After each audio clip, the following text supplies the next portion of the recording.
আপনাদের সঙ্গে আছি শেখ মুন্না আজহারউদ্দিন। সাহিত্য বাসরে আপনাদের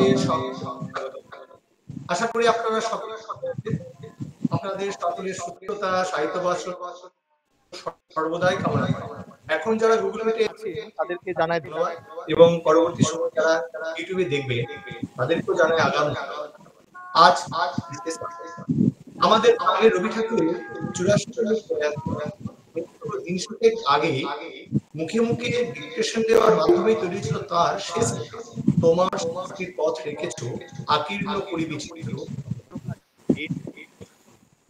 কবির প্রয়াণ দিবসকে স্মরণ করে আমরা হিন্দু সঙ্গীতের মধ্যে দিয়ে অনুষ্ঠানে আমাদের শ্রদ্ধেয় থানার মহাশয়ের সাহিত্য বাসর কোর কমিটির পক্ষ থেকে আমি জানাচ্ছি আমরা আজ সঙ্গীতের মধ্যে সঙ্গীত পরিবেশনায় তৃণা মুখার্জি, গবেষক, বাংলা বিভাগ, বর্ধমান বিশ্ববিদ্যালয়। তৃণা মুখার্জি।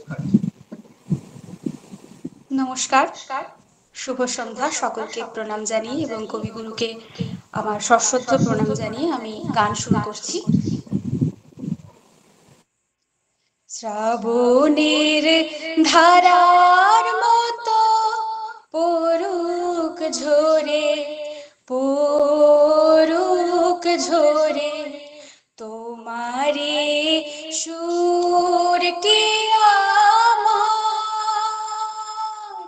মুখের পরে বুকের পরে শ্রাবণের ধারার মতো পরুক ঝরে পরুক ঝরে পূরবের আলোর সাথে পরুক প্রাতের দুই নয়নে পূরবের আলোর সাথে পরুক প্রাতের দুই নয়নে নিশীথের অন্ধকারে গভীর ধারে পরুক প্রাণে নিশীথের এই জীবনে সুখের পরে দুঃখের পরে শ্রাবণের ধারার মতো পরুক ঝরে পরুক ঝরে যে শাখায় ফুল ফোটে না ফল ধরে না একেবারে তোমার ওই বাদল বায়ে দিক জাগায় সেই শাখারে যে শাখায় ফুল ফোটে না ফল ধরে না একেবারে তোমার ওই বাদল বায়ে দিক জাগায় সেই শাখারে যা কিছু জীর্ণ আমার দীর্ণ আমার জীবন হারা যা কিছু জীর্ণ আমার দীর্ণ আমার জীবন হারা তাহারি স্তরে স্তরে পরুক ঝরে সুরের ধারা নিশিদিন এই জীবনে তৃষার পরে ভুখের পরে শ্রাবণের ধারার মতো পরুক ঝরে পরুক ঝরে শ্রাবণের ধারার মতো পরুক ঝরে পরুক ঝরে। নমস্কার। ধন্যবাদ ত্রিনা মুখার্জি। মরণবে তুহু মম শ্যাম সমান, ভানু সিংহের পদাবলিতে মৃত্যুকে এভাবেই বন্দনা করেছিলেন তিনি। 1941 সালের 7ই আগস্ট বাংলায় 1348 সালের 22 শ্রাবণ অমৃত লোকে বিলীন হওয়ার দিন। আর দুকুল ছাপিয়ে বর্ষা আসার দিন রবীন্দ্র প্রেমী তথা সাহিত্য প্রেমীদের চোখে। বিশ্বকবিকে স্মরণ করে আমরা আমাদের আলোচনার বিষয় বাদে অনুবাদে গীতাঞ্জলি। গীতাঞ্জলির জন্য 1913 সালের 10ই ডিসেম্বর নোবেল আমাদের প্রাণের রবি ঠাকুর। সুইডিশ সাহিত্যিক কার্ল গুস্তাভ ওয়ার্নার ভন হাইডেনস্টাইনের ঘোষণার মধ্য দিয়ে আমাদের রবি ঠাকুর বিশ্ব দরবারে পদার্পণ করেছিলেন। তিনি কবিতাগুলিকে ইংরেজি অনুবাদ করেছিলেন। এই অনুবাদ প্রসঙ্গক্রমেই আজকে আমাদের বিষয় বাদে অনুবাদে গীতাঞ্জলি। আজ সাহিত্য ভাষণে আমাদের সঙ্গে আছেন বর্ধমান বিশ্ববিদ্যালয়ের ইংরেজি বিভাগের অধ্যাপক অংশুমান কর মহাশয়। স্যার, আপনাকে স্বাগতম, নমস্কার। আপনি আপনার মূল্যবান সময়কে উপেক্ষা করে আমাদের সঙ্গে যুক্ত হয়েছেন, তার জন্য আমরা কৃতজ্ঞ। আপনাকে সাহিত্য ভাষার আয়োজিত গুগল মিট প্ল্যাটফর্মে আমরা সত্যি ধন্য। অধ্যাপক অংশুমান কর মহাশয় প্রায় 25 বছর অধ্যাপনার সাথে যুক্ত। তার সময়কে অন্যদিকে অনেক কাজে লাগান তিনি, কিন্তু আজকে তিনি আমাদের সাথে যুক্ত হয়েছেন।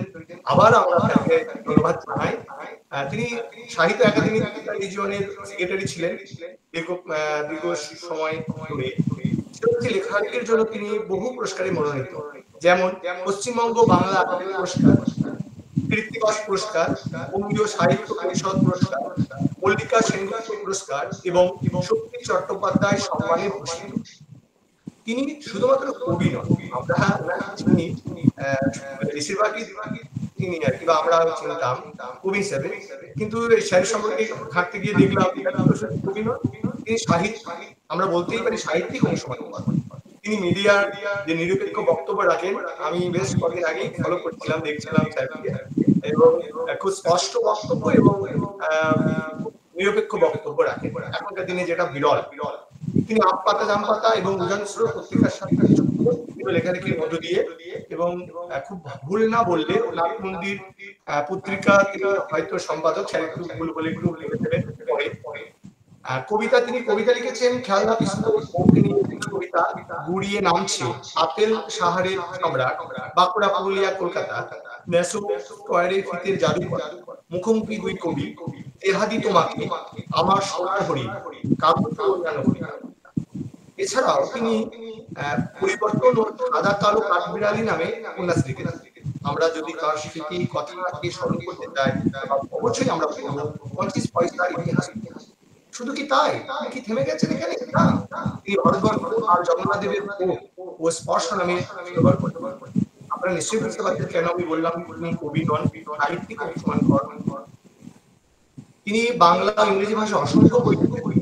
তার সম্পাদিত বইয়ের সংখ্যা প্রায় 12 থেকে 13টি, ইংরেজি বইয়ের সংখ্যার কথা বলছি আমি। তার মধ্যে গুরুত্বপূর্ণ আমি বইগুলো অনেক স্যার লিখেছেন, একটু সময়ের ব্যাপারটা আমি সবটা বলছি না। The Politics of Social Solution in India, Eco-Criticism from the Theory to Practice, The Magician of 900 Square, বাংলায় অনুবাদ আজকের আমাদের যে বিষয় নির্ভর তিনি অনুবাদ করেছেন। কে সচিদানন্দের নির্বাচিত কবিতা, ভারত নাট্যের কবিতা, সলিল মন্ডলের নির্বাচিত কবিতা, কবিতা, সীমানা ছড়িয়ে ইত্যাদি। তিনি বাংলায় অসংখ্য বই লিখেছেন। আনন্দ পাবলিশার্স, সিগনেট প্রেস, সপ্তর্ষি প্রকাশনের মতো বাংলা প্রকাশনার সঙ্গে তিনি যুক্ত। আন্তর্জাতিক এবং জাতীয় স্তরে বিভিন্ন বই এবং জার্নালে অনেক প্রবন্ধ লিখেছেন। বাংলায় অনেক প্রবন্ধ লিখেছেন। Journal of South Eastern Review, American Notes and Queries, Antipodes এবং জার্নাল অফ কমনওয়েলথ লিটারেচারের মতো নামি দামি আন্তর্জাতিক জার্নালে প্রকাশিত হয়েছে। তিনি নিয়মিত লেখেন দি ইন্ডিয়ান এক্সপ্রেস, আউটলুক এবং বাংলা দৈনিক সংবাদপত্র যেমন আনন্দবাজার, এই সময়, প্রতিদিন এবং দেশের মতন সংবাদপত্রের নিয়মিত লেখক। তিনি বিভিন্ন বিশ্ববিদ্যালয়ে বিদেশে এবং আমাদের দেশীয় না, এবার থামলে ভালো হয়, নইলে আমি আর বলবো কখন? আর রবীন্দ্রনাথকে ছাপিয়ে আমি তো আচ্ছা হয়ে ঠিক যাচ্ছি। আছে, আপনার সম্পর্কে আমরা একটু মানে একটু না বললে আর কি আমাদের হয় না, ঠিক আছে। আহ, আমি দুঃখিত স্যার, কিছু মনে করবেন, আপনি এত লেখালেখি করেছেন।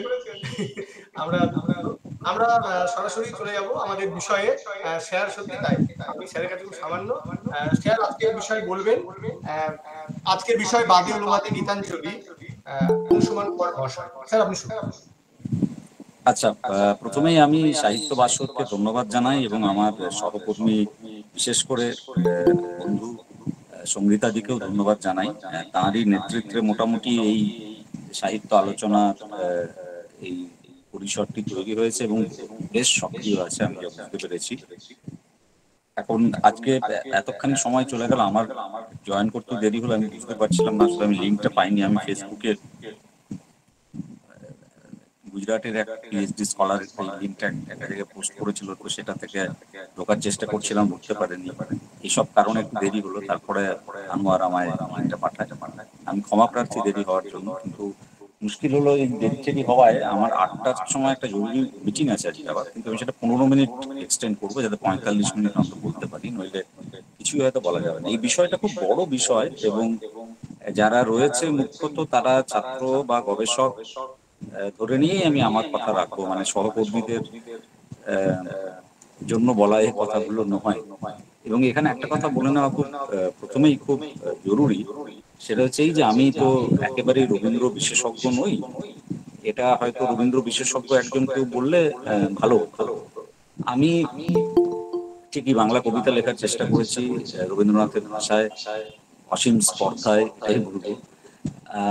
আর অনুবাদেরও কাজ করেছি দুভাবেই, বাংলা থেকে ইংরেজি, ইংরেজি থেকে বাংলায়। তো সেসব করতে গিয়ে কিছু অভিজ্ঞতা হয়েছে বা অনুবাদ তত্ত্ব বিষয়েও সামান্য পড়াশোনা আমার আছে, আমাদের পড়াতেও হয় সেসব। সেই সব জায়গা থেকে আমি আমার কথাগুলো বলার চেষ্টা করবো এবং মূলত একজন কবি এবং অনুবাদক হিসেবেই, মানে কবি বলাটা একটু কঠিন কাজ, নিজেকে নিজেই কবি বলা, মানে কবিতা লেখার চেষ্টা করা একজন মানুষ, এবং অনুবাদক, অনুবাদক তো স্বচ্ছন্দ বলা যায়, ভাষান্তরের কাজ যেহেতু করি, হিসেবে বলার চেষ্টা করবো। এখন এই যে বাদে অনুবাদে গীতাঞ্জলি, এই শিরোনামটি থেকেই বোঝাই যাচ্ছে যে এটা নিয়ে দীর্ঘদিন ধরে প্রচুর বিতর্ক হয়েছে। এবং একথা সত্যি যে গীতাঞ্জলি যদি অনুদিত না হতো, রবীন্দ্রনাথ নিজেই যদি অনুবাদ না করতেন, তাহলে এই নোবেল পুরস্কার প্রাপ্তি রবীন্দ্রনাথের ঘটতো না। এবং বাংলা সাহিত্যকেও যে গোটা পৃথিবীর মানুষ মোটামুটি চেনে এখন এক ডাকে। যদিও রবীন্দ্রনাথের পরে অনুবাদের কাজ আর তেমন কি হয়েছে, জীবনানন্দ খানিকটা হয়েছে ক্লিন্টন বি সিলির কারণে, কিন্তু উচ্চমানের অনুবাদ কি হয়েছে, হয়নি কেন, তা নিয়ে অনেক প্রশ্ন আছে। আমি সেই জটিল প্রশ্নের মধ্যে ঢুকছি না, বা সেখানে আমাদের যারা ইংরেজি ভাষা পড়াই এবং বাংলাটাও জানি, তাদের ভূমিকাই বা কি ছিল অতীতে, সেও এক প্রশ্ন, তার মধ্যেও আমি ঢুকছি না। কিন্তু যেটা বোঝা যাচ্ছে যিনি অনেক বিতর্ক হয়েছে, আমি সেই ইতিহাসের মধ্যেও যাচ্ছি না। হচ্ছে ইতিহাস ঘাঁটতে গেলে, এটা তোমাদের মানে বাংলার ছাত্রছাত্রী বেশি আছে ধরে নিয়ে আমি বলছি, শিক্ষক শিক্ষিকারা বলতে পারবেন, বা তুমি নেটে ঘাঁটলেই বিতর্কগুলো কি হয়েছে, কারা কারা পক্ষে কারা কারা বিপক্ষে বলেছেন, এগুলো বোঝা যাবে। এবং কেন বারবার গীতাঞ্জলিকে অন্যরা অনুবাদ করার চেষ্টা করেছেন, এবং অনেকেই এমন বলেছেন মাঝে মাঝে, আমি নাম আর নিচ্ছি না, বিতর্কেও প্রবেশ করছি না যে তারা ঠিক বা ভুল, যে এগুলো কিছুই অনুবাদ হয়নি, এরকম মতামত, খুব কড়া মতবাদ এসেছে। এবং পরবর্তীকালে করা কারো কারো অনুবাদকে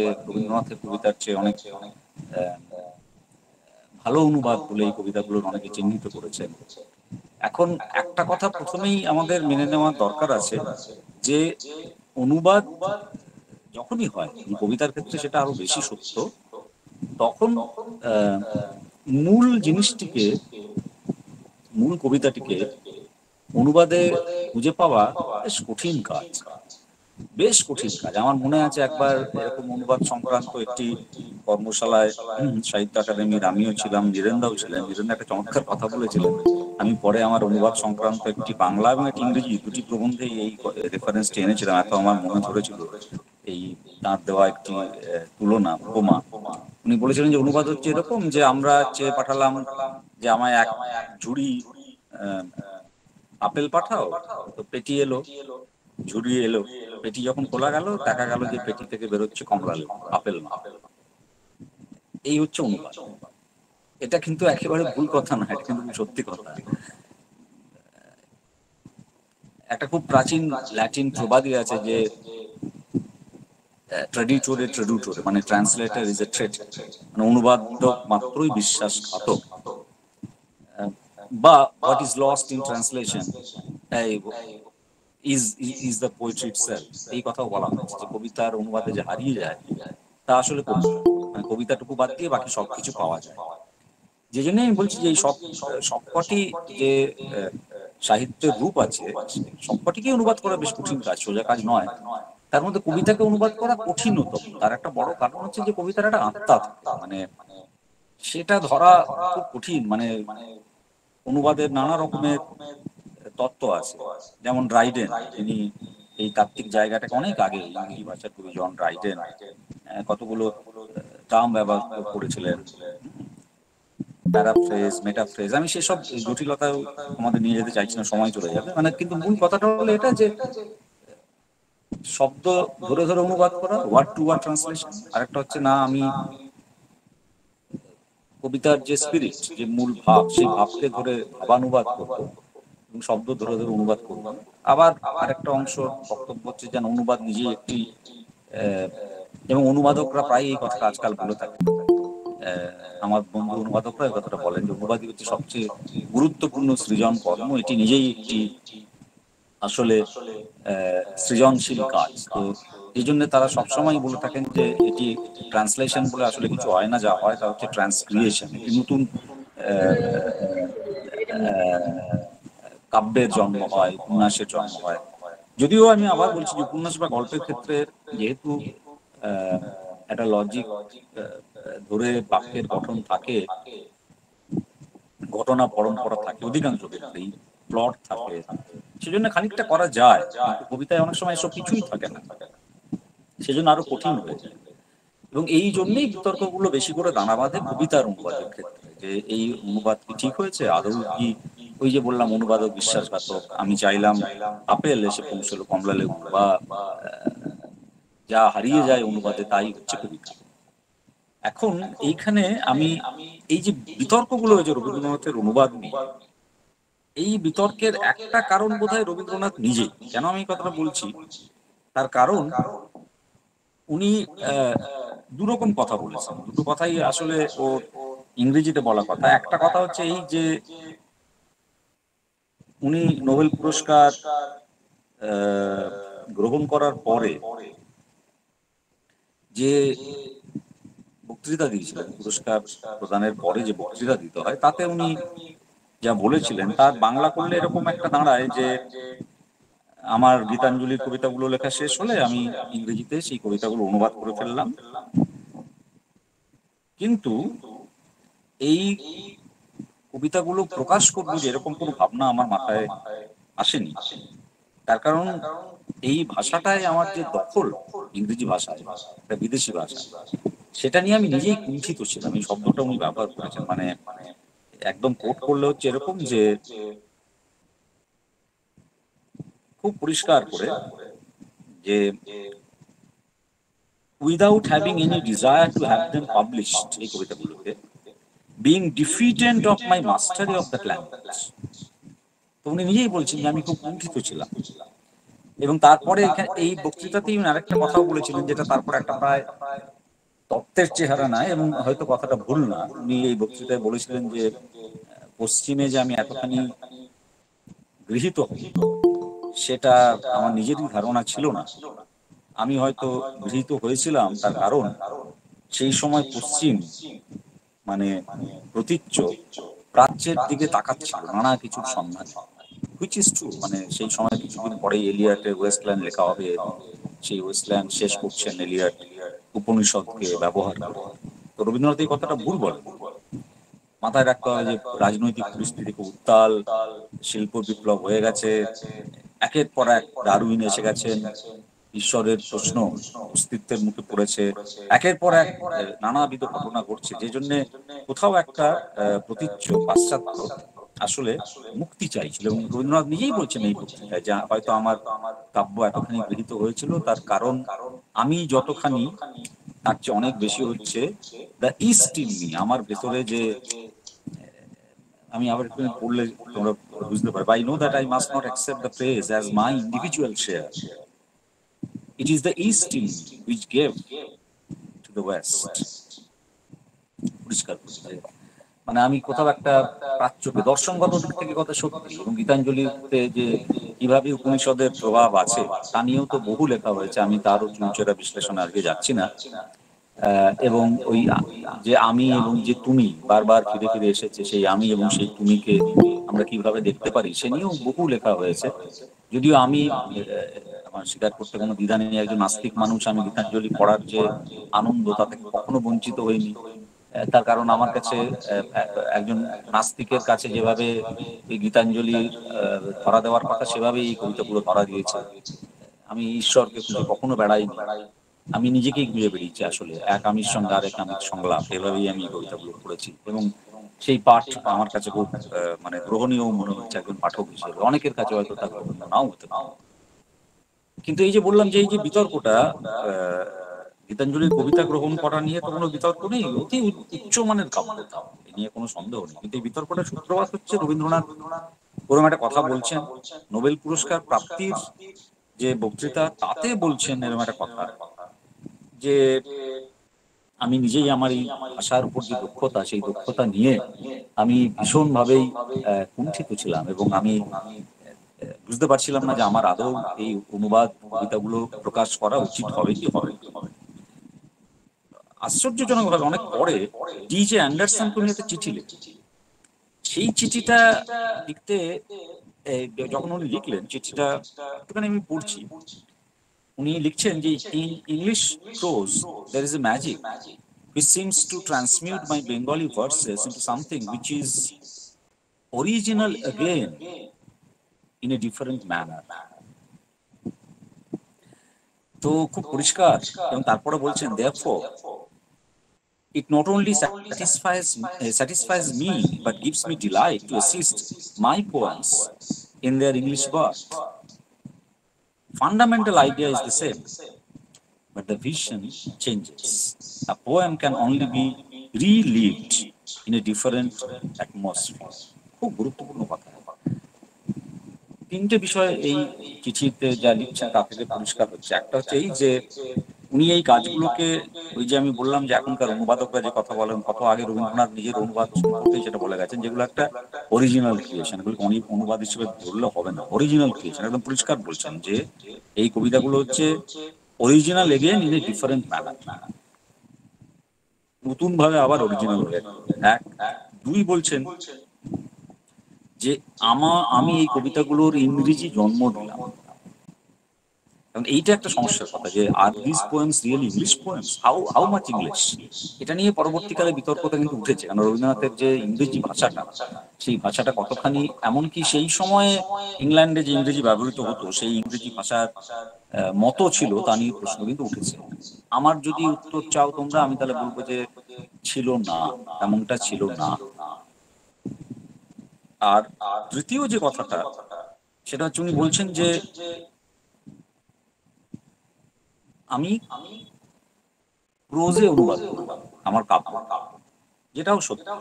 এখন এইটা আরেকটা বড় ব্যাপার, মানে এটা তো খুব কঠিন কাজ। আমি তো নিজেও কিছু কবিতা অনুবাদ করেছি, ধরো আমার নিজের কবিতা, অন্যদের কবিতাও, এটা দু ক্ষেত্রেই কঠিন কাজ। বাংলা থেকে ইংরেজি বা ইংরেজি থেকে বাংলা করতে গেলে সেটা হচ্ছে যে ছন্দ এবং অন্তর্মিল আমি কি করে বজায় রাখবো। কেন আমি বলছি কঠিন কাজ, তার কারণ বাংলায় যেভাবে আমরা ছন্দগুলো নিয়ে কাজ করি, ধরো মূলত তিনটে ছন্দ, তোমরা সকলেই সেটা জানো, তার বাইরেও আরো কিছু কিছু আছে, সংস্কৃত ভাষা, সংস্কৃত সঙ্গে সরাসরি সংযোগ থাকা ছন্দ, কিন্তু মূলত অক্ষরবৃত্ত, মাত্রাবৃত্ত এবং স্বরবৃত্ত, তিনটে ছন্দে আমরা কাজ করি। ইংরেজিতে আবার ছন্দগুলো আলাদা। ইংরেজি ছন্দগুলো হচ্ছে যেমন ধরো আয়াম্বিক বলে একটা ছন্দ আছে, হ্যাঁ, ট্রকি আছে, স্পিরিক আছে, স্পন্ডি আছে, নানা রকম, নানা ক্ষেত্রে সেগুলো ব্যবহৃত হয়। ছড়ার জন্য একরকম, ভাব গম্ভীর কবিতার জন্য একরকম। এর চেয়ে বড় যে সমস্যা সেটা হচ্ছে এই দুটো ভাষা, এই ছন্দের ক্ষেত্রে কেন উনি প্রোজকে বেছে নিলেন, এবং নেই প্রায় অন্তমিল বা নেই, একেবারে নেই, মানে এগুলো ভীষণ ভাবে ধরো একটা জায়গায় যদি আমরা পড়ি, মানে একটা শোনাচ্ছি কি কেন আমি বলছি যে প্রোজ ট্রান্সলেশন, এটা আমার খুব প্রিয় একটি গীতাঞ্জলির কবিতা এবং গানও বটে। আজি ঝড়ের রাতে তোমার অভিসার, পরাণ সখা বন্ধু হে আমার। দেখো এখানে এই অভিসারের সার আর আমার এর মধ্যে মিল দিয়েছেন, অন্ত মিল দিয়েছেন। কিন্তু যখন উনি অনুবাদ করলেন তখন এটা হয়ে গেল, art thou abroad on the stormy night, on the journey of love my friend, the sky groans like one in despair. দেখতেই পাচ্ছ যে কোনো ছন্দ উনি রাখেন না, এই জন্যই অন্তমিলও নেই, এই জন্যই বলেছিলেন প্রোজ। এটা করা খুব কঠিন কাজ। এবং আম, আমি চেষ্টা করেছি অনেক সময় ছন্দ রাখার দুদিক থেকেই, বাংলা বা ইংরেজি, ইংরেজি বা বাংলা, কিন্তু সেটা মানে খুব খুব কষ্ট হয়েছে। এবং রবীন্দ্রনাথের পক্ষে তো আরো কষ্টকর ছিল ডেফিনেটলি, কারণ ওর বাংলা কবিতাগুলো এত রিচ এবং ছন্দ মিল, অন্তমিল এবং ছন্দ নিয়ে যে অসামান্য খেলা রবীন্দ্রনাথ দেখিয়েছেন, সেটা তো আজ পর্যন্ত আর কেউ তাকে অতিক্রম করতে পারেনি। তো তার ছন্দকে তাকেই যখন নিজেকে ইংরেজিতে ধরে রাখতে হয়, তখন সেটা খুব বড় একটা চ্যালেঞ্জ হয়ে যায়। সেই চ্যালেঞ্জটা বুদ্ধিমান মানুষ ছিলেন, প্রখর বুদ্ধিমান, উনি বুঝেছিলেন যেটা আমি করতে পারবো না, এবং সেই পথে তিনি হাঁটেন নিয়েছিলেন। যেটা বললাম, মূল যে সমস্যাটা হয় সেটা হচ্ছে ইংরেজি ল্যাঙ্গুয়েজটাকে আমরা বলি স্ট্রেস টাইম ল্যাঙ্গুয়েজ, আর বাংলা হচ্ছে সিলেবল টাইম ল্যাঙ্গুয়েজ। মানে এই কারণেই সমস্যা হয়, ছন্দগুলোর চরিত্রগত ডিফারেন্স। যেমন ধরো বাংলা, আমি বলতে পারি যে আমি ওখানে যাব, এই যে আমি ওখানে যাব, আমরা এই যে বলছি যে এমনি বাংলাকে অনেক মিষ্টি ভাষা অনেকে যে বলে, তার একটা বড় কারণ কিন্তু এটা, যে আমরা প্রতিটি সিলেবলকে সমান গুরুত্ব দিয়ে উচ্চারণ করছি, আমি ওখানে যাব। তুমি চাইলেও কিছু কিছু উপভাষায় আমরা কিছু কিছু শব্দকে একটু গুটিয়ে নিই, ছোট করে নিই বটে, কিন্তু মান্য বাংলা এটা করা প্রায় অসম্ভব। তুমি চাইলেও এটাকে ছোট করতে পারবে না। কিন্তু ইংরেজিতে যেহেতু স্ট্রেসের ব্যাপার আছে, সেই জন্য একটা নির্দিষ্ট অন্তর পরে পরে একটা করে স্ট্রেস দিতে হয়, একটা শব্দে অ্যাকসেন্ট দিতে হয়। সেই জন্য ইংরেজি ভাষার ক্ষেত্রে তুমি এটা বলতে পারো যে I will go there, I will go there. এটাকে তুমি যদি দ্রুত বলতে হয়, এবং সাধারণত যেভাবে কলোকুয়াল ল্যাঙ্গুয়েজে বলা হয় আই উইল গো দেয়ার, এই যে আমরা এতটা বাংলা মতো করে বললাম, এতটা সময় নিয়ে বললাম, এরকম ওরা বলে না, ওরা বলে আই গো দেয়ার। দেখো কত কম সময় লাগে, এবং তার কারণ হচ্ছে অ্যাকসেন্ট। আই গো দেয়ার, এই গো একটা অ্যাকসেন্ট আছে, স্ট্রেস করছে। এই যে গঠনগত পার্থক্যটা দুটো ভাষার মধ্যে আছে, উচ্চারণগত পার্থক্য দুটো ভাষার মধ্যে আছে, এই জন্যই আমি বললাম যে উনি বুদ্ধিমান ছিলেন এবং সঠিক পথটা অবলম্বন করেছেন। কিন্তু দেখো, এই যে বললাম যে বিতর্কটার সূত্রপাত উনি নিজেই করছেন। একদিকে বলছেন যে আমার ইংরেজি ভাষার দক্ষতা নিয়ে আমি সংশয়ে ছিলাম, দ্বিধায় ছিলাম যে অনুবাদগুলো ঠিক হবে কিনা, যে জন্য আমি এগুলো অনুবাদ করে ফেলেছিলাম কিন্তু প্রকাশ করার কথা ভাবিনি। আরেকদিকে পরে চিঠিতে বলছেন যে আমি খুব খুশি ছিলাম, আমি খুব আনন্দে ছিলাম আমার কবিতাগুলোর ইংরেজি জন্ম দিতে। হ্যাঁ, এবং বলছেন যে আমি জানতাম যে আমি একটা অরিজিনাল ক্রিয়েশন তৈরি করছি। এক জায়গায় হচ্ছে কনফিডেন্সের চূড়ান্ত অভাব, এবং এই কবিতাগুলো গৃহীত হওয়ার পেছনে তার অনুবাদ যতখানি না গুরুত্বপূর্ণ, তার চেয়েও ওর বক্তৃতা শুনে কারোর মনে যদি হয়, সেটা খুব একটা ভুল মনে হবে না যে প্রাচ্য দর্শন, যা সারা জীবন ধরে উনিও, এবং ওর নিজের একটা দর্শন যা উনি তৈরি করেছিলেন, রবীন্দ্র দর্শন, সেটাই বোধহয় বেশি কারণ কাব্য মূল্যের চেয়ে হয়ে গেছিল সেই মুহূর্তে কবিতা গৃহীত হওয়ার পেছনে। এটা যদি কারোর মনে হয় যে অনুবাদের কারণে নয়, অনুবাদের সার্থকতার কারণে নয়, অনুবাদ হিসেবে কাঁচাই ছিল, উনি নিজেই বলছেন এই ভাষার উপর আমার দক্ষতা তেমন নেই। তো দুটো মত রবীন্দ্রনাথ নিজেই জন্ম দিয়ে দিচ্ছেন, এবং এই মত দুটো ধরেই কিন্তু পরবর্তীকালের বিতর্ক হয়েছে। এবং অনেকেই বলেন, আমি এখানে একটা আমার নিজের অভিজ্ঞতার কথা ভাগ করে নিই, যে জন্য রবীন্দ্রনাথ বলছেন যে অরিজিনাল অরিজিনাল হয়ে গেছে। আমার নিজের ইংরেজি কবিতার অনুবাদ আমি নিজেই করে থাকি। আমার নিজের ইংরেজি কবিতার দুটো বই আছে এখনো পর্যন্ত, আমি নিজেই করেছি। একটা বই আমার মাস্টারমশাই, তিনি আর নেই, অজয় রঞ্জন বিশ্বাস, তিনি কিছু কবিতা পড়েছিলেন। নিজে কবিতা অনুবাদ করতে গেলে না একটা খুব বড় সমস্যা। সমস্যাটা কি? সেটা হচ্ছে যে সেটা হয়তো রবীন্দ্রনাথেরও হতো, কারণ এটা যারাই কবিতা লেখেন তাদের চিরকালের সমস্যা। সেটা হচ্ছে যে অনেক পরে তো একটা কবিতার কাছে সাধারণত আমরা ফিরি, লিখেই সঙ্গে সঙ্গে তো অনুবাদ করি না, ভুল ত্রুটিগুলো চোখে পড়ে, এবং তখন মনে হয়, বা অনুবাদ করতে করতে কি হয়, এটা একটা আরো বড় সমস্যা, যেটাও রবীন্দ্রনাথ করেছেন। গীতাঞ্জলির অনুবাদ এটা দেখা যাবে যে অনেক জায়গায় উনি এটা করেছেন, যে একটা নতুন ইমেজ মাথায় চলে যাবে। একটা পংক্তি লেখার পর সেই পংক্তিটার মানে মানে সংযোগে আরেকটা নতুন ইমেজ মাথায় চলে যায়। কেননা আমি যখন অনুবাদ করছি, আমি রবীন্দ্রনাথের কথা ধরে বলছি, আমি তার ধারে পাশে বসার যোগ্য নই। মানে রবীন্দ্রনাথ যখন অনুবাদ করছেন, এই অভিজ্ঞতাটা আমার হয়েছে বলে আমি বলছি যে আমি বুঝতে পেরেছি যে এটা একটা সমস্যা। রবীন্দ্রনাথ যখন অনুবাদ করছেন তখন তো কেবল তিনি অনুবাদক নন, তিনি একজন মহাকবি যিনি অনুবাদ করছেন। তো একটা কবিতার একটা পংক্তি তাকে আরেকটা নতুন কবিতার কাছে নিয়ে চলে যেতেই পারে, যার খুব সম্ভাবনা আছে, এবং এটা হয় কিন্তু। আমি একবার, কি হয়, যারা আমরা লেখালেখি করি, এটা গল্পের ক্ষেত্রে হয় না, জানো তো, এটা প্রবন্ধের ক্ষেত্রে হয় না। কেননা সেগুলো গল্পটা তুমি একটু ভাবতে ভাবতে থাকলেই, আমি যেভাবে গল্প মানে প্লট বানাই বা উপন্যাসের প্লট বানাই, সবাই তাই করেন কম বেশি, আমি কথা বলে দেখেছি। সেটা হচ্ছে যে খবর কাগজ পড়ি, খুঁটিয়ে খুঁটিয়ে কোথায় কিরকম বস্তু আছে যা থেকে একটা গল্পের উপাদান হতে পারে। আমি ভীষণ লোকাল বাসে, ট্রেনে ট্রাভেল করি, ট্যাক্সি চড়ি না যতক্ষণ না নিরুপায় হচ্ছে, তার কারণ মানুষের কথাবার্তা শুনতে পাই, তাদের আড্ডা থেকে আমার কাছে অনেক উপাদান আসে গল্পের, কখনো কবিতার। এরপর তুমি বানাতে বানাতে একটা প্লট তৈরি করতে পারো, ভাবতে থাকলে একদিন দুদিন ভাবতে থাকলে একটা কিছু তোমার মাথায় দানা বাঁধবে। প্রবন্ধ তো পড়াশোনা করতে করতে ভাবতে ভাবতে যুক্তি দিয়েই চলে আসে, তোমরাও কে লেখো জানো। কবিতা ঠিক এরকম ভাবে হয় না, যদি সত্যিকারের কবিতা হয়। কবিতা আসার জন্য আমাদের অপেক্ষা, যে কখন একটা কবিতা জোর করে কবিতা লেখা যায়। অনেক সময় রবীন্দ্রনাথকেও হয়েছে অনুরোধে কবিতা লিখতে হয়েছে, প্রচুর অনুরোধে কবিতা লিখতে হয়েছে তাকে, এমনকি খাতা বাড়িয়ে দিয়েছেন, কেউ 4 লাইন লিখে দিন, উনি লিখে দিয়েছেন। তার প্রবল ক্ষমতা ছিল, আমাদেরও লিখতে হয়েছে। তার মুখের যোগ্য নই আমরা, কিন্তু ওই না সংখ্যা মাঝে মাঝে হয়, বিশেষ সংখ্যা তখন লিখতে হয়। তখনও আমি যেটা করি সেটা হচ্ছে যে সেই বিষয়টার সঙ্গে 8 দিন 10 দিন একটা একটা আমার জার্নি থাকে, একটা আমার যাত্রা থাকে, তবে গিয়ে সেই সেই কবিতাটা আমার কাছে আসতে শুরু করে। এবার মাঝে মাঝেই কবিতা আসা বন্ধ হয়ে যায়, সবার হয়েছে, রবীন্দ্রনাথের রয়েছে। নোবেল পুরস্কার প্রাপ্তির কিছুদিন পরে ওরা এমন হতাশা হয়েছিল যে উনি আত্মহত্যার কথা ভেবেছিলেন, এটা তোমরাও জানো, অনেকেই জানো, যে একেবারে একেবারে on a very serious note he was thinking about committing suicide. এবং সারা জীবন ধরে যে আক্রমণ ওকে সহ্য করতে হয়েছে, যে যন্ত্রণা, যে বিদ্রুপ, বন্দুকদের গালিগালাজ, তার কোনো মানে সীমা পরিসীমা নেই। মানে ক্রুশবিদ্ধ যিশুর মতো ছিল তার অবস্থা।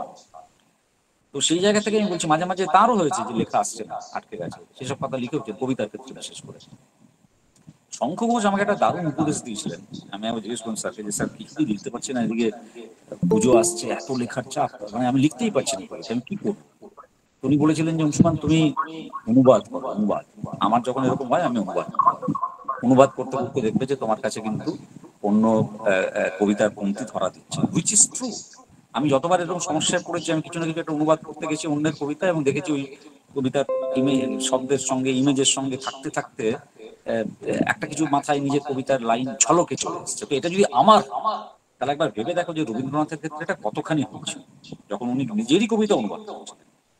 সেই জন্য কিন্তু একদিকে ওর নিজের এই ভাষা সম্পর্কে, এবং দুটোই কিন্তু সত্য। মানে আমার যদি মত চাও তুমি, আমি বলবো যে রবীন্দ্রনাথ এই যে দুটো কথা বলেছিলেন গীতাঞ্জলির অনুবাদ সম্পর্কে, নিজের অনুবাদ সম্পর্কে, যে আমি প্রবল আনন্দ পেয়েছিলাম, যে আমি নতুন কবিতার জন্ম দিচ্ছিলাম, আমার কবিতাগুলোকে ইংরেজি ভাষায় জন্ম দিচ্ছিলাম, এবং খুব খুব আনন্দ পেয়েছিলাম। আবার বলছেন যে আমার ভাষাটা দুর্বল, এই ভাষার উপর আমার দখলদারিত্ব তেমন নয়, সেজন্য আমি খুব শঙ্কিত ছিলাম, কুণ্ঠিত ছিলাম, যেগুলো প্রকাশ করতে। দুটোই সত্য। এই যে এত অনুবাদ, গীতাঞ্জলি নিয়ে এত তর্ক হয়েছে, তার কারণ এই দুটোই সত্য। এবং এই কারণেই, এই যে বললাম একটা নতুন লাইন চলে এসছে, অনেকে বলেছেন যে মূল থেকে তো উনি সম্পূর্ণ আলাদা হয়ে গেছে। কোথায় সেই মূল? মূল তো নেই। এবং মূল থেকে একেবারে আলাদা হয়ে গেছেন। এবার তুমি বলতে পারো যে এটাকে বলে সেলফ ট্রান্সলেশন, হ্যাঁ, টেকনিক্যাল ল্যাঙ্গুয়েজ। ওই যে আমি মেটাফ্রেজ, প্যারাফ্রেজ এইসবের কথা বলছিলাম না, সেরকমই একটা শব্দ হচ্ছে সেলফ ট্রান্সলেশন। মানে যখন কবি নিজেই তার কবিতার অনুবাদ করছেন, বা লেখক নিজেই তার লেখার অনুবাদ করছেন। এখন প্রশ্ন হচ্ছে তখন তুমি কতটা স্বাধীনতা নিতে পারো। মানে আমরা এখানে ট্রান্সলেশন স্টাডিজে যে তত্ত্ব পড়াই, সেখানে এটা একটা চিরকালীন বিবাদের বিষয়, যে লয়ালটি টু দ্য টেক্সট, যে মানে how far loyal should the translator be to the original text. এখানে আবার পোস্ট স্ট্রাকচারালিস্ট তাত্ত্বিক যারা আছেন, তাদের অনেকে আবার বলেছেন যে অরিজিনাল বলে আসলে গোটা পৃথিবীতে কিছুই নেই, অনুবাদের ক্ষেত্রেও সেই কথা, একই কথা প্রযোজ্য। এ নিয়ে বিস্তর বিতর্ক হয়েছে। কিন্তু সত্যি কথা বলতে কি, তুমি যখন অনুবাদ করছো, তখন তোমার সামনে নিজেরই কবিতা হোক আর অন্যেরই কবিতা হোক, একটা টেক্সট তো আছেই, একটা মূল, একটা অরিজিনাল কিছু একটা আছেই। সেটাকে তোমাকে মান্যতা দিতে হবে, যে আমি এই কবিতার এই শব্দগুলোকে কিভাবে আমি অনুবাদে ধরবো। এ নিয়ে কোনো মানে সন্দেহ নেই, এ নিয়ে কোনো দ্বিমত নেই। এবং অনেক সময় দেখা গেছে যে রবীন্দ্রনাথ এই এই জায়গায়, যেমন ধরো এই যে কবিতাটা পড়ছিলাম, একটা উদাহরণ দিই আবার, আমি যেটা পড়ছিলাম ধরা যাক একটা কবিতা আমি পড়ছিলাম, ঝড়ের রাতে তোমার অভিসার। এইখানে যে পরের স্তবকটা, এটা অপূর্ব স্তবক। মানে এই জিনিস লিখতে পারলে, একবার লিখতে পারলে সারা জীবন ধন্য হয়ে যেত।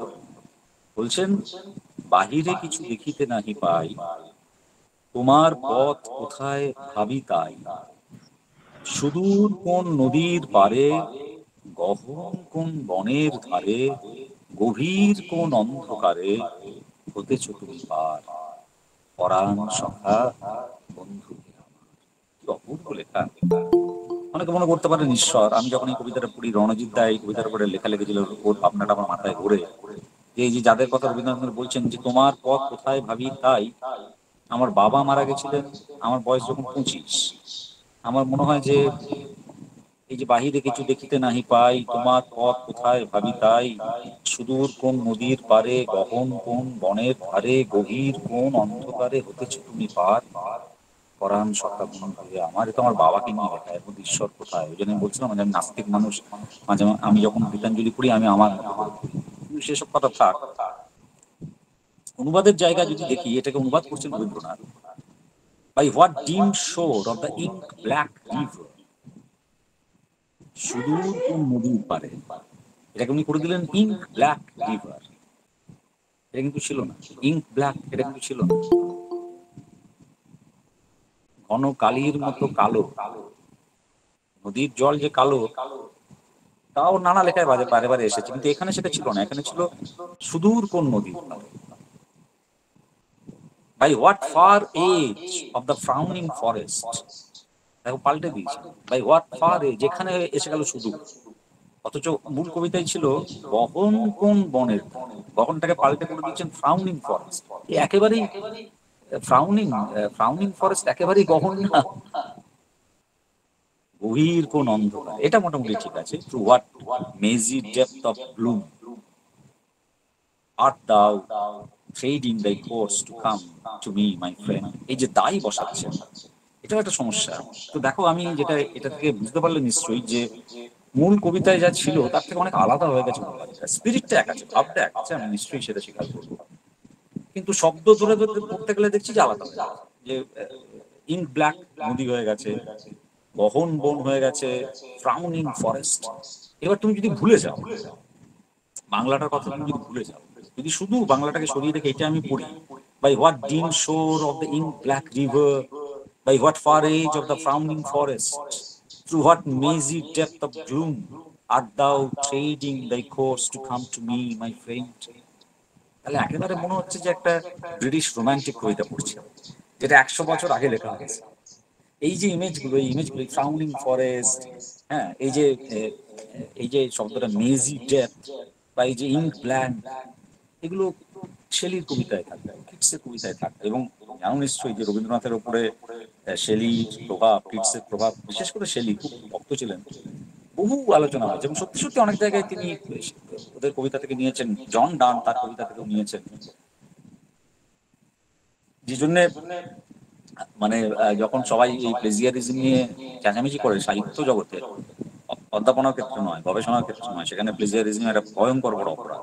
কিন্তু কবিতার ক্ষেত্রে দেখতে গেলে দেখা যাবে যে কার লাইন যে কোথায় কাকে প্রভাবিত করে কিভাবে যে ঢুকে বসে আছে, সে দেওয়ান জানন্তি কুত মনুষ্য।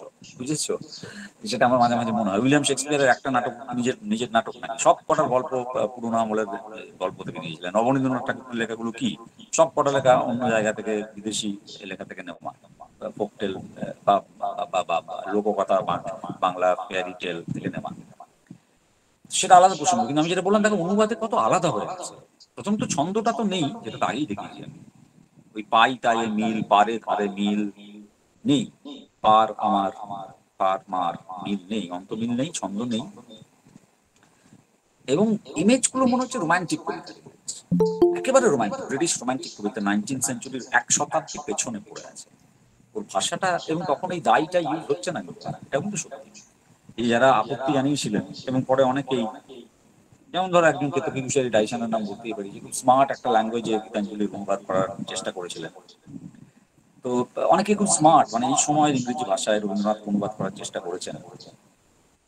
সেটা করা যেতেই পারে, কিন্তু শেষ পর্যন্ত তো রবীন্দ্রনাথের অনুবাদ এবং কোথাও একটা আমার মনে হয়েছে ব্যক্তিগত মত, ওই যে বললাম যে দুটোই সত্যি, যে ওর অনুবাদে কিছু খামতি রয়েছে যেমন তেমন কবিতার যে মূল ভাবটা এবং একটা অন্য কবিতা হয়ে এই যে এটা একটা কিন্তু প্রায় অরিজিনাল কবিতা হয়ে গেল।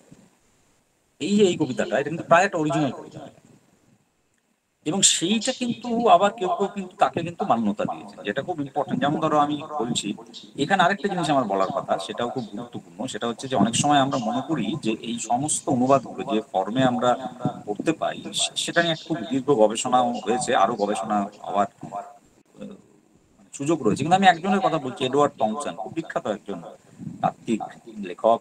তিনি বলছেন 1929 সালে, অনেক বছর হয়ে গেছে তখন নোবেল পুরস্কার পাওয়ার, মানে গীতাঞ্জলির একটা প্রপার অ্যাসেসমেন্ট হয়ে গেছে, একটা দীর্ঘ সময় পেরিয়ে গেছে, এবং গীতাঞ্জলি সম্পর্কে পাশ্চাত্যে একটা ধারণা তৈরি হয়েছে। তখন উনি বলছেন যে the publication of song offerings is an event in the history of English poetry and world poetry. খুব বড় কথা, টমসনকে খুব মান্যতা দিই আমরা ইংরেজি সাহিত্যের লোক। তিনি বলছেন ইটস অ্যান ইভেন্ট, একটা ঘটনা, খুব বড় জিনিস না হলে তাকে আমরা ইভেন্ট বলি না। It is a new book and not a translation। দেখো এই জায়গাটা আমি যেটা বলছিলাম, যে এইটাকে বলছি যে একটা নতুন বই হয়ে গেছে, এটা অনুবাদ মনেই হচ্ছে না, and a permanently lovely one। এটা একটা অসম্ভব ভালো কবিতা, কবিতার বই, এই যে অরিজিনাল, যেটা রবীন্দ্রনাথ বেশ কিছু পরে বলেছিলেন। কেননা সত্যি সত্যিই যদি আমরা অনুবাদ হিসেবে পড়তে যাই, তাহলে পদে পদে হোঁচট খেতে কিন্তু হবে, পদে পদে হোঁচট খেতে কিন্তু হবে। এটা যেমন আছে, আমি যে কথা বলছিলাম যে অনুবাদগুলো সবকটাই কিন্তু যে রবীন্দ্রনাথ নিজেই করেছিলেন তা না, ইয়েটস অনেকগুলোর উপরে হাত চালিয়েছিলেন। ইয়েটস এর কারণেই এই কবিতাগুলো এতখানি সমাদৃত হয়। রবার্ট ব্রিজেস, এবং অনেকে বলেন যে 31, 67 আর 91, এই তিনটে কবিতা নাকি রবার্ট ব্রিজেস নিজেই গোটার অনুবাদ করেছিলেন। এবং যেটা গুরুত্বপূর্ণ, যে এই মত যেমন টমসনের আছে, তেমন একজন ভদ্র মহিলা, তার নাম হচ্ছে মেরি সিনক্লেয়ার, তিনি রোজেনস্টাইনের বাড়িতে রবীন্দ্রনাথের সঙ্গে তার দেখা হচ্ছে, এবং তিনি খুব পরিষ্কার করে বলছেন যে আমাকে অনেকে বলেছে যে আপনার অনুবাদগুলো নাকি ঠিক হয়নি, যে বাংলাতে যতখানি গীতিময়, যতখানি ওই রসেরও আবেশ ও রাশি এই কবিতা থেকে উৎসাহিত হয় পাঠকের হৃদয়ে, ইংরেজিতে নাকি তা হচ্ছে না। সেটা কিন্তু সত্য, এটাকে উড়িয়ে দেওয়া যায় না। তার কারণ আমি এইমাত্র, তুমি যদি পাশাপাশি দুটো পড়ো, একটি ইংরেজি কবিতা হিসেবে যদি আমি একটা অনুবাদই থাকছি, কেননা এত সময় তো আমাদের নেই বোঝাবার জন্য, যদি আমি বাই হোয়াট ডিম শোর of the ink blank river, কেবলমাত্র ল্যাঙ্গুয়েজ আলাদা বলেই নয়, আমাদের মাতৃভাষার প্রতি তো প্রবল আমাদের কি বলবো, মানে মায়া মমতা সংযোগ থাকেই, নিবিড় বন্ধন। কবিতা হিসেবেও যদি তুমি পড়ো না, আমি কিন্তু কবিতা হিসেবে বাহিরে কিছু দেখিতে নাহি পাই, তোমার পথ কোথায় ভাবি তাই, সুদূর কোন নদীর পারে, একে বেশি নম্বর দেবো। কেন নম্বর দেবো? তার কারণ দেখো, ন নিয়ে কেমন অ্যালিটারেশনের মতো একটা খেলা খেলেছেন। এই যে কোন নদীর, কোন বনের, কোন অন্ধকারে, এই যে পরাণ বন্ধু, কতবার ন ন ন, এই এটাকে আমরা অনুপ্রাস বলি বাংলায়, তোমরা তো জানো, আমরা ইংরেজিতে বলি অ্যালিটারেশন। যতবার এই নটা আসছে, কি হচ্ছে বলতো, একটা গীতিময়তা, একটা সুরলালিত্য তৈরি হচ্ছে, জন্ম নিচ্ছে, এবং আমাদের মুগ্ধ করছে। কেবলমাত্র ছবিগুলো না, যে ছবিগুলো আঁকছেন, যে কোন দূর নদীর পাড়ে, কোন গহন বনের ধারে, কিভাবে এই অন্ধকারে তুমি হাঁটছো। আমার মনে হয় আমার বাবা, তার মনে হচ্ছে হয়তো তার ঈশ্বর ব্রাহ্ম ছিলেন, উপনিষদে বিশ্বাস করতেন, বা কোনো একটা শক্তি, যাই হোক না কেন।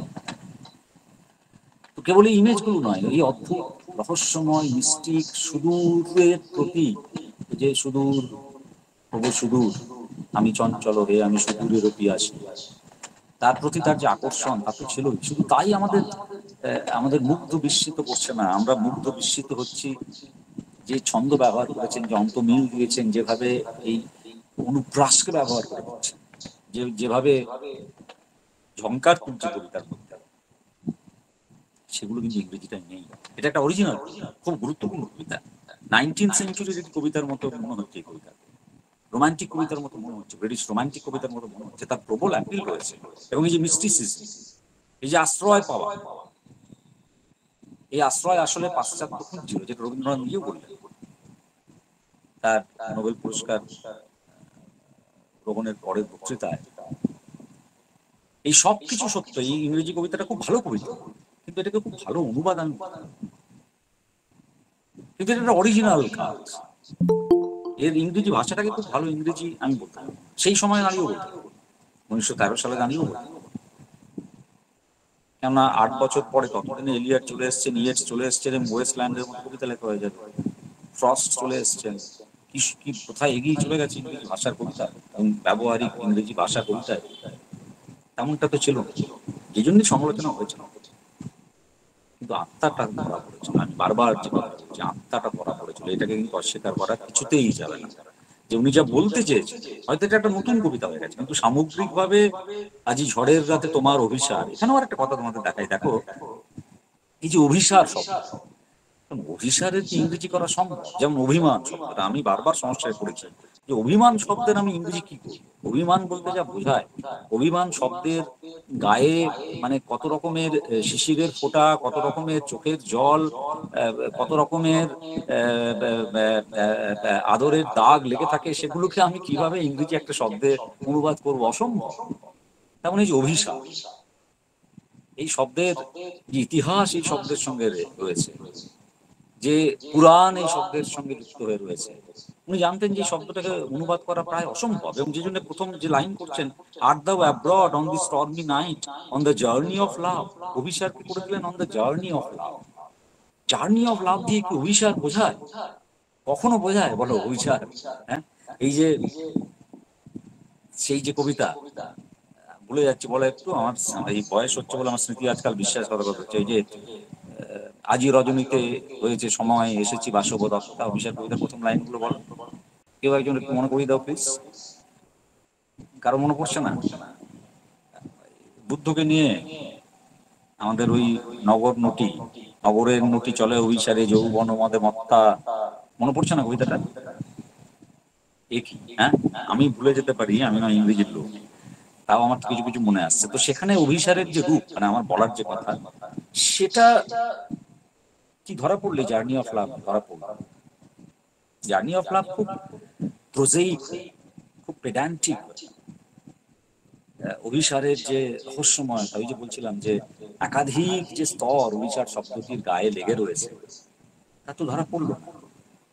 বা যেমন যেমন ধরো আরেকটা আছে খুব বিখ্যাত গান এবং কবিতাও, তুমি কেমন করে গান করো হে গুণী, আমি অবাক হয়ে শুনি।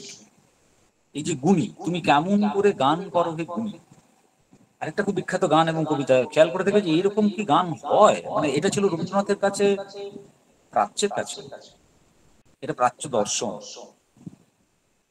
অনেকখানি আমি বলবো যে হিন্দু ধর্মের মধ্যে এটা ঢুকে আছে। ব্রাহ্ম ধর্ম সম্পর্কে খুব বেশি জানি না, তাতেও মনে হয় আছে, কিন্তু খ্রিস্টান ধর্মে সেটা কি, তুমি কেমন করে গান করো হে গুণী, আমি অবাক হয়ে শুনি। এটা রবীন্দ্রনাথ গুণীকে ট্রান্সলেট করলেন, অনুবাদ করলেন মাস্টার। গুণী কিন্তু মাস্টার।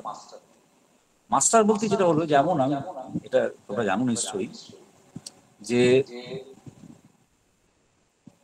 খ্রিস্টান ধর্ম, ক্যাথলিক হোক আর প্রোটেস্টান্ট, এই দুটো যে মূল দল, তাতে ঈশ্বরের সঙ্গে মানুষের সম্পর্কটা মধ্যে একটা হায়ারার্কি আছে। মানে আমি ঠিক প্রভু ভৃত্যের সম্পর্ক বলবো না এটাকে, কিন্তু একটা হায়ারার্কি আছে, যে ঈশ্বর আমাদের চেয়ে অনেক উপরে থাকে, ওর কাছে আমরা পৌঁছতে পারবো না, যিশুর কাছেও আমরা পৌঁছতে পারবো। খেয়াল করে দেখবে যে হিন্দু ধর্মের কিন্তু এটা একটা অদ্ভুত বৈশিষ্ট্য। আমি একেবারেই মানে ধর্মে বিশ্বাসী মানুষ নই, কিন্তু এই ধর্মকে কেন্দ্র করে তৈরি হওয়া পুরাণ টুরাণ খুব ইন্টারেস্টিং কালচারাল টেক্সট, সেগুলো আমার বিশ্লেষণ করতে খুব ভালো লাগে। সেখানে কিন্তু আমরা এই দেবতাকে সারাক্ষণ মানুষ করে নিয়ে ঘুরে বেড়াই, আমাদেরই মতো একজন। তাই দুর্গা হয়ে যান উমা, শিব হয়ে যান আমাদের জামাই, চাপা পাগল লোক, গাঁজা খায়। এবং বাঙালিরা একটু এটা একটু বেশি করেছে আবার, এটাও সত্যি। আজকে ভারতবর্ষের অন্য জায়গায় শিব গাঁজা খায় আর শিব হচ্ছে পাগল খাপা, এসব বললে মুশকিল হতে পারে আমাদের অনেকে, কিন্তু আমরা তো এভাবেই দেখেছি তাদেরকে, যে জন্য ঠাকুর দেবতাকে নিয়ে ঠাট্টাই আর কি করা, মস্করা করা, ঘরের লোক হয়ে গেছেন তারা কোথাও একটা আমাদের। আবার একই সঙ্গে আমরা উই রিভিয়ার দেম, আমরা তাদের প্রবল শ্রদ্ধা করছি, পুজো করছি। এই যে গোপাল, কৃষ্ণকে আমরা গোপাল বানিয়ে দিয়েছি, তাই না? এইটা একটা খুব বড় জায়গা, যেটা ভারতীয় সংস্কৃতি তো আছে, ইদানিং অন্য জায়গায় কমে আসছে কৃষ্ণকে এই যে কানাই এবং মমিচোর হিসেবে দেখানো। এই যে সম্পর্ক, এই সম্পর্কটা কিন্তু রবীন্দ্রনাথের এই কবিতাগুলোর মধ্যে ফিরে এসেছে।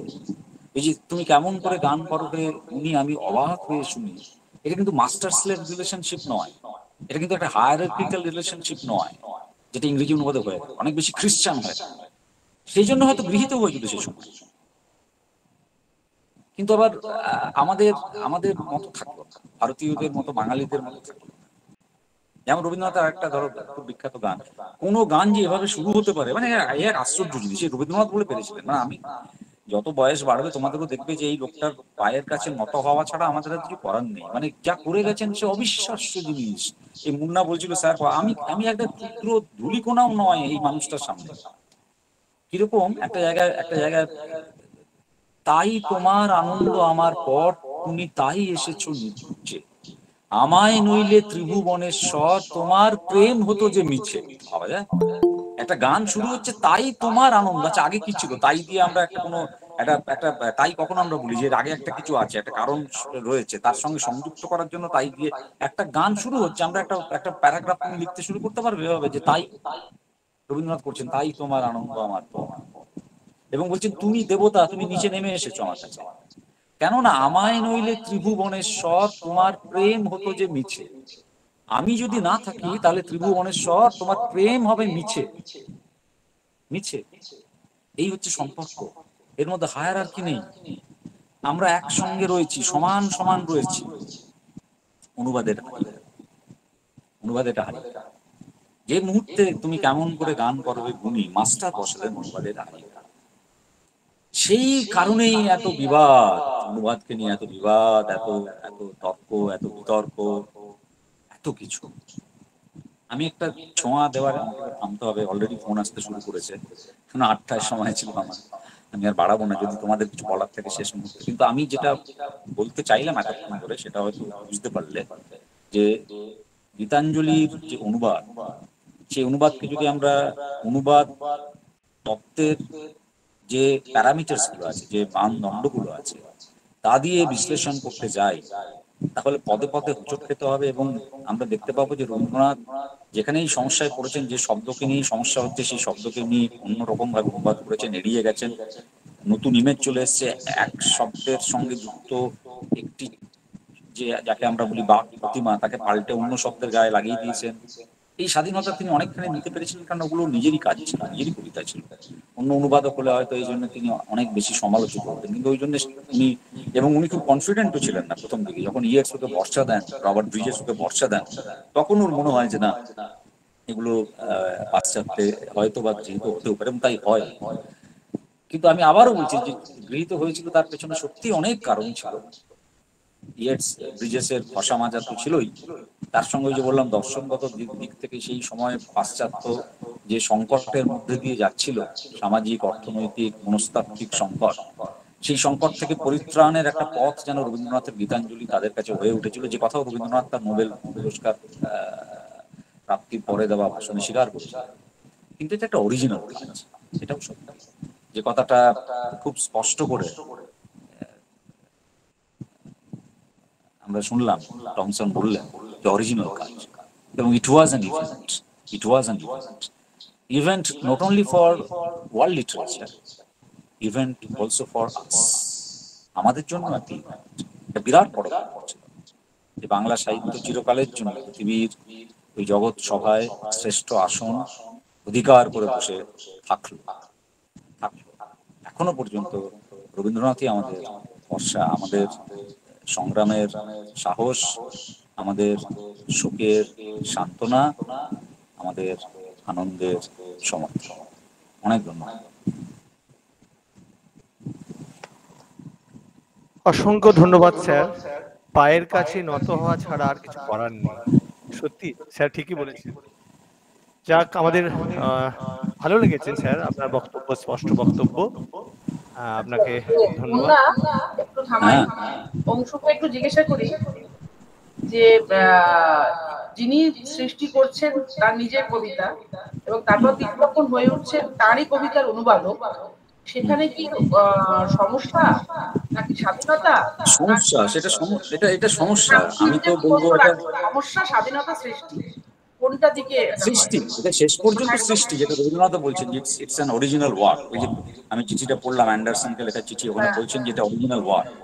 কিন্তু এটা একটা সমস্যা তো বটেই। কেন আমি বলছি সমস্যা, আমি নিজে যেহেতু অতি ক্ষুদ্র হ্যাঁ, একজন ওই জন্য মানুষের প্রশ্ন নিজের রাখছি। কবিতা অনুবাদ করেছি, কি হয় প্রতি পদে তোমায় নিজেরই লেখাগুলো মানে বাধা দিতে থাকে। হ্যাঁ, এবং আরেকটা আমাদের মতো লোকের ক্ষেত্রে যেটা একটু বেশি সমস্যা, সেটা রবীন্দ্রনাথের হয়তো কম ছিল, তাও ছিল হয়তো, সেটা হচ্ছে ভুল ত্রুটিগুলো খুব চোখে পড়ে তখন, জানো তো। মানে তুমি যখন অনেকদিন পরে একটা কবিতা পড়ছো, তখন মনে হচ্ছে আহা আমি এটা কি করলাম, এখানে এটা কেন আমি লিখলাম, এটা এখন আমি এই ইমেজ ব্যবহার করলে আরো বেটার হতো, বা এই লাইনটা আমার দরকার ছিল না, এটা অতিরিক্ত এই শব্দটা। তখন তো আর কিছু করার নেই, আমার তো ওই লেখা বেরিয়ে প্রকাশ হয়ে বইয়ে চলে গেছে, পত্রিকায় চলে গেছে, এতদিন হয়ে গেছে। আমি চাইলেও তাকে আর তখন রিরাইট করলেও সে আর মানে পাবলিক ডোমেনে তার কতটা গ্রহণযোগ্য হবে আমি জানি না। তখন অনুবাদ করতে গিয়ে কি হয়, যে জন্য আমি বললাম যে মূলত সমস্যা এটা যে আমি কতটা স্বাধীনতা নেব। দুই হচ্ছে স্বাধীনতা এটা যে তখন তোমার কাছে একটা সুযোগ থাকছে যে যদি দুর্বল কিছু তাকে তাকে একটু ছিটে ফেলা। তার কারণ তুমি জানো এটা সাধারণত এটাই প্রথা এখন অ্যাকসেপ্টেড পৃথিবীর কাছে, যে মূল কবিতাটা দেওয়া হয়। কাজেই নোবডি ইজ দেয়ার টু জাজ ওয়েদার ইউ হ্যাভ মানে followed the original word by word or not. কেউ থাকবে না যে সেটা দেখার জন্য, সে একটা স্বাধীন কবিতা হিসেবে পড়বে সেটাকে। তো তখন সেটা একটা স্বাধীনতা হয়। যে আমার ক্ষেত্রে আমি আমার অভিজ্ঞতা বলছি, যে আমার একটা দুর্বল শব্দ ব্যবহার, একটা দুর্বল ইমেজকে আমি হয়তো ফেলে দিলাম বা পাল্টে অন্য কিছু করে দিলাম, সেই সুযোগটা আমি দ্বিতীয়বার বাংলা কবিতার ক্ষেত্রে আর পাবো না, কেননা ওই কবিতা আমার হাত থেকে বেরিয়ে গেছে। কিন্তু ইংরেজি অনুবাদ করতে গেলে সেই সুযোগটা আমি পাচ্ছি, এবং সেটা করতে গিয়ে শেষ পর্যন্ত যেটা রবীন্দ্রনাথ বলছেন, যেটা একটা সম্পূর্ণ নতুন সৃষ্টি হয়ে যাচ্ছে।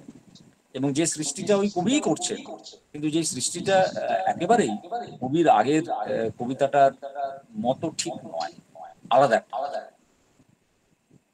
মানে একেবারে ইন্টারপ্রিটেশন, মানে তুমি সেই দেরিটা থেকে শুরু করে লেভেলে ইন্টারপ্রিটেশন, ইন্টারপ্রিটেশন। এবং গীতাঞ্জলির ক্ষেত্রে তো আমি বলবো যে ওদিকে আমার যদি মত নাও তুমি, যে জন্য আমি বললাম যে অনুবাদের ক্ষেত্রে লয়ালটির প্রশ্ন যদি ওঠে, তাহলে আমি বলবো যে রবীন্দ্রনাথ প্রথম তো যেটা যেটা প্রথম যে স্বাধীনতা উনি নিয়েছেন, ধরো সেটা হচ্ছে যে উনি ছন্দ এবং অন্তমিল রাখেননি, প্রোজ ট্রান্সলেশন করলেন। তো এটাতেই তো অনেকে আপত্তি করলেন। এবং এখনকার জগতের যারা অনুবাদক তারা চেষ্টা করেন, আমিও চেষ্টা করি, যে ছন্দের লেখা কবিতার ছন্দটা যেন আমরা ইংরেজি অনুবাদে বা ইংরেজি থেকে বাংলা করলে বাংলা অনুবাদে বজায় রাখতে পারি। তো এখানেই অনেকে আপত্তি করবেন, যেটা উনি কেন তুলেছেন, যেটা উনি কেন করেছেন। করেছেন তার কারণ ওর কম্পিটেন্স নেই, যে ওর দক্ষতা অতখানি ছিল না, ওর শব্দ ভান্ডার অতখানি ছিল না। হ্যাঁ, আর হচ্ছে কি তোমার যেটা মানে তুমি যেটা বললে অভিসার, অভিসারের তো অনুবাদ আমার মনে হয় কোনোভাবেই করা যায় না। অসম্ভব। আমি বললাম এরকম কিছু কালচার স্পেসিফিক শব্দ আছে যেগুলো কখনো করা যাবে না, এবং অসম্ভব। তোমার যখন বর্ণনা করা হচ্ছে যে উমা তার বিয়ের কথা শুনে লাজে রক্তিম হয়ে যাচ্ছে, তার গালে মানে একদমই ব্লাশ তাই। করছে, লাল হয়ে যাচ্ছে, তুমি হ্যাঁ, এটা কোনোভাবেই না প্রতিচ্ছেদ সম্ভব না। দেখাতে পারবে? এগুলো হচ্ছে লিমিটেশনস, এগুলো হচ্ছে এগুলো। হয় না, ওই হয় না। জন্যই তো ওই জন্য এখানে আমার একটা কথা বলার আছে সঞ্চিতা দি, আমি আমার একটা ওই প্রবন্ধে এই কথাটা সঙ্গীতা, বলেছিলাম। সঙ্গীতা, সঞ্চিতা। হ্যাঁ, সঙ্গীতা দি, রাত্রি আমি খালি ভুল বলে যাচ্ছি, সরি সরি। আরে না, ওই কাছের বন্ধু হলে এরকমই ঠিক হয়। আছে, আবার এখানে নতুন একটা কথা সৃষ্টি বলার করি। আছে সঙ্গীতা দি, সেটা হচ্ছে যে আহ, ধরো ওই যে নীরেন্দার মেটাফোরটাই যদি ফিরে যায়, যে চাইলাম আপেল দিলে কমলা লেবু। তো আমি একটা লেখায় বলেছিলাম যে আপেলের পুষ্টি মূল্য হয়তো কমলা লেবুর চেয়ে একটু বেশি, কিন্তু কমলা লেবুর পুষ্টি মূল্য আছে, কিন্তু ভিটামিন সি পাবে তুমি। কাজে অনুবাদকে তুমি যদি ফেলে দাও, বাতিল করে দাও, কিছু ক্ষেত্রে বাইপাস করতেই হবে তোমাকে। তা যদি না হতো তাহলে বিশ্ব সাহিত্য আমরা পড়বো কি করে? তুমি যদি সারাক্ষণ খুঁতখুত করো যে এটা হয়নি, এটা হয়নি, এই জায়গাটা হয়নি, এই জায়গাটা হয়নি, তাহলে তো এই মানে বিশ্ব সাহিত্যের অঙ্গনটা আমাদের কাছে খুলেই যাবে না। কেননা কিছুতেই কিছু কিছু শব্দকে একটা ভাষা থেকে আরেকটা শব্দে ভাষায় অনুবাদ করা যাবে না। হ্যাঁ, অভিমান যাবে না, অভিশাপ যাবে না, ওই ব্লাস্ট করা, যেটা যে লাজে রাঙা হলো কোণে বউ। তুমি ধরো এইটাই যদি আমরা বলি, হ্যাঁ আজ মালা বদল হবে এই রাতে, এই গানটাই যদি বলি, এই লাজে রাঙা হলো কোণে বউ, একে কি তুমি এই রাঙা শব্দটা এটা কি লাল দিয়ে বোঝাতে পারবে? রেড দিয়ে কি ওই রাঙা শব্দ ধরা যাবে কখনো? মানে হ্যাঁ, তো সেইটাই মানে কিছু শব্দের ক্ষেত্রে এগুলো হচ্ছে অনুবাদ করা অসম্ভব, যাবে না অনুবাদ করা। এবং এটা আমাদের মেনে নিতে হবে যে something is lost in translation. শেষ পর্যন্ত অনুবাদে কিছুটা হারিয়ে যায়, কিন্তু যা পাই আপেল চেয়ে কমলা লেবু পাই, তারও একটা পুষ্টি মূল্য আছে। অবশ্যই সে হারিয়ে যাওয়ার মধ্যেই তো নতুন আবার কিছু পাচ্ছি আমরা, একদম একদম তাই না? একদম সেখানেই তো একদম বেশ বেশ। একদম। আর আরেকজন কেউ বাসুদেব বোধহয় একটা প্রশ্ন, হ্যাঁ, হ্যাঁ বাসুদেব রামপুরহাট কলেজের অধ্যাপক বাসুদেব জানতে আচ্ছা, আমি তুমি বলে ফেললাম, দুঃখিত। হ্যাঁ, বাসুদেব না না বলুন কিছু please। হবে না, আমাদের দিকে হ্যাঁ, যাদের আমি বলি স্যার, হ্যাঁ। যারা প্রশ্ন করতে চান আপনারা স্যারকে প্রশ্ন করতে পারেন। হুম। কিন্তু বেশি সময় নিও না, অংশু তাড়াহুড়ো আমার আছে। ফোন আসছে, হ্যাঁ আমাকে একটু আচ্ছা, তাহলে বাসুদেব সরকার স্যারকে বলছি যে স্যার আপনি একটু আসো, প্রশ্নটা তাড়াতাড়ি করুন। প্রশ্ন করলে করো তাড়াতাড়ি চটপট। বাসুদেব কি একটা কিছু লিখেও ছিলেন মেসেজে? আমি দেখবো মেসেজটা।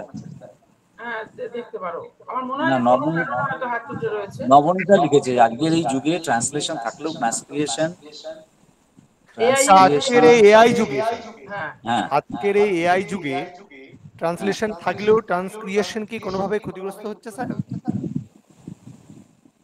হ্যাঁ, এটা একটা মেশিন ট্রান্সলেশন, এটা অনেক দিনের, আজকের না।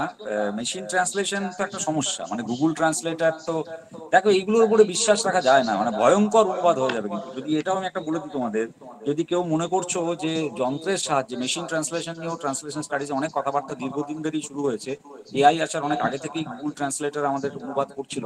এবং দেখবে যে ফেসবুকের অনেক পোস্ট আমরা যখন অন্য ভাষার পোস্ট দেখবে খেয়াল করে যায়, ওটা অটোমেটিক্যালি গুগল আমাদের জন্য ট্রান্সলেট করে ইংরেজিতে করে দেয়, এবং সেগুলো ভয়ঙ্কর। কিন্তু মানে আমি এই কথা বলছি, এবং কবিতার ক্ষেত্রে তো কোনো রিস্কই নিও না ভাই, একদম পরিষ্কার বলছি। মানে ট্রান্সক্রিয়েশন তো মানে ক্ষতিগ্রস্ত হয়ই, এরা ওয়ার্ড টু ওয়ার্ড অনুবাদ করতে পারে, এবং ওয়ার্ড টু ওয়ার্ড অনুবাদ করলে কিন্তু কবিতার অনুবাদে যে কি মারাত্মক অবস্থা হতে পারে, মানে তার কিছু উদাহরণ দেওয়া যেতেই পারে, যে মানে মারাত্মক হয়ে যেতে পারে, মারাত্মক হয়ে যেতে পারে।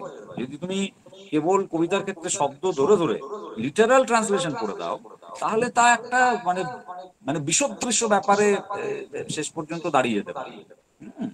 তো সেটা একেবারেই আমি বলবো, আমি এনকারেজ করবো না, এবং এটা তো ডেফিনেটলি ক্ষতি হচ্ছে। আমি সেখানে হিউম্যান এজেন্সির যে পাওয়ার, তার যে ইন্টারভেনশন, সেটাকে অনেক বেশি আমি গুরুত্ব দেব, অনেক বেশি গুরুত্ব দেব, এবং ট্রান্সক্রিয়েশনকেই শেষ পর্যন্ত সমর্থন করতে হবে, যন্ত্রের দ্বারা লিটারাল ট্রান্সলেশনকে নয়, কখনোই নয়।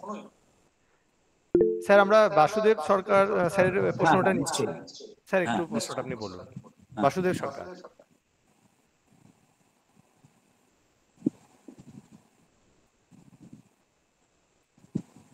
আমার মনে হয় মুন্না, বাসুদেবের কোনো অসুবিধে হচ্ছে আচ্ছা, না। ঠিক আছে, তো ঠিক আমরা আছে।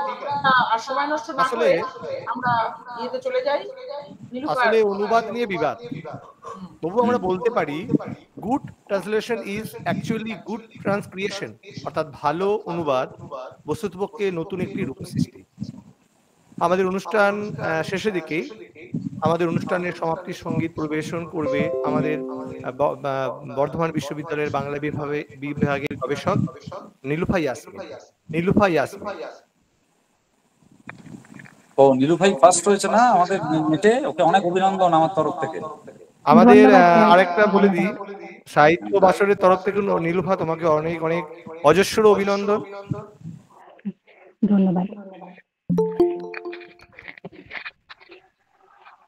আমার সকল ভালোবাসায় সকল আঘাত সকল আশায়, আমার সকল ভালোবাসায় সকল আঘাত সকল আশায়, তুমি ছিলে আমার কাছে, তুমি ছিলে, আমি তোমার কাছে যাই, আমার হিয়ার মাঝে লুকিয়েছিলে, দেখতে আমি পাই, তোমায় দেখতে আমি পাই, বাহির পানে চোখ মেলেছে,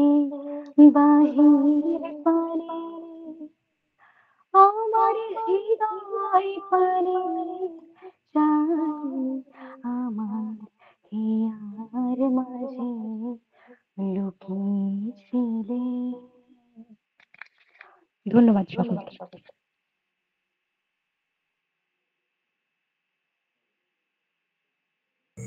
ধন্যবাদ। নীলুফার ইয়াসমিন। আমাদের অনুষ্ঠান শেষের দিকেই আমরা ধন্যবাদ জ্ঞাপনের মধ্য দিয়ে অনুষ্ঠান সমাপ্তি করব। ধন্যবাদ জ্ঞাপন করবে আমাদের সাহিত্য বাসরের কোর কমিটির সদস্য পূজা সোনকার, গবেষক, বাংলা বিভাগ, বর্ধমান বিশ্ববিদ্যালয়।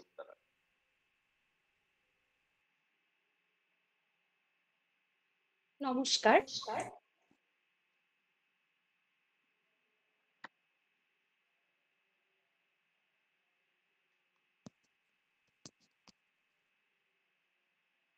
তোমারে স্মরণ করি আজ এই দারুণ দুর্দিনে, হে বন্ধু, হে প্রিয়তম। আজ 22শে শ্রাবণ, কবিগুরু রবীন্দ্রনাথ ঠাকুরের প্রয়াণ দিবসে শ্রদ্ধার্ঘ্য নিবেদন করি। সাহিত্যবাসর আয়োজিত আজকের আলোচনার বিষয় ছিল বাদে অনুবাদে গীতাঞ্জলি। বক্তা ছিলেন বর্ধমান বিশ্ববিদ্যালয়ের ইংরাজি বিভাগের অধ্যাপক অংশুমান কর মহাশয়। স্যারের এই রসগ্রাহী আলোচনায় আমরা মুগ্ধ।